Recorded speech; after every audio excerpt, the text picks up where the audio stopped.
What we've seen so far has been of sort of hairline fractures out at Candlestick Park, some major damage to some of the highways leading from Candlestick Park into the center of San Francisco. We have seen that one huge fire, and of course the Bay Bridge, which connects Oakland and San Francisco, one 30 to 50 foot segment of the upper level. That's a two-tiered bridge at that point. A 30 to 50 segment of that bridge, foot segment of that bridge has collapsed onto the lower section of the bridge. Still standing by at the White House is our White House correspondent, Brit Hume.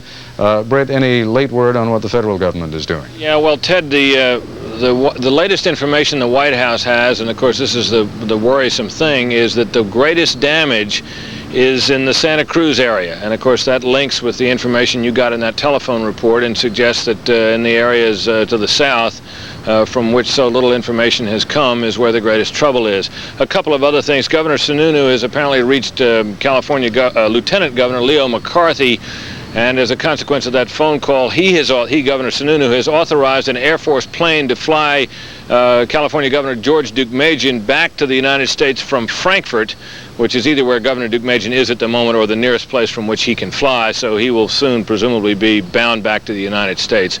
That is the latest here, Ted. All right, and just to sort of bring you a little bit up to date, I told you a moment ago that there was a report of at least 6 people who were crushed to death by a building that collapsed. Forgive me if I mispronounce it. It's B-L-U-X-O-M-E. Bluxom Street. Apparently part of an old building collapsed on a number of cars that were passing by, and at least 6 people were crushed to death when that building collapsed. One of the great difficulties we have in terms of bringing information to you at this point is, on the one hand, we have all kinds of information from Candlestick Park, where mercifully very little has happened other than that the World Series have been canceled and all the people who were in the stadium have been asked to leave, and all but a few, including Al Michaels and our ABC sports staff out there, have evacuated the area.